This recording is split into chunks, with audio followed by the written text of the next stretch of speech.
राज्य विधिमंडळाचं पावसाळी अधिवेशन उद्यापासून मुंबईत सुरू होत आहे। या पार्श्वभूमीवर अधिवेशनाच्या पूर्वसंध्येला राज्य मंत्रिमंडळाची बैठक होणार असून मुख्यमंत्री देवेंद्र फडणवीस यांनी चहापानाचं आयोजन केलं आहे।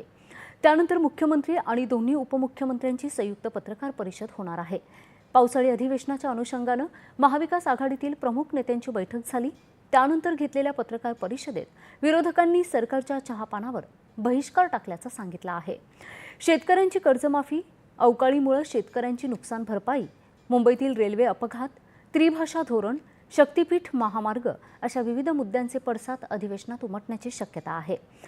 18 जुलैपर्यंत हे अधिवेशन चालणार असून 19 दिवसांच्या कालावधीत अधिवेशनाचे प्रत्यक्ष कामकाजाचे दिवस हे 15 असून शनिवार आणि रविवार असे 4 दिवस सार्वजनिक सुट्ट्यांचे असणार आहेत।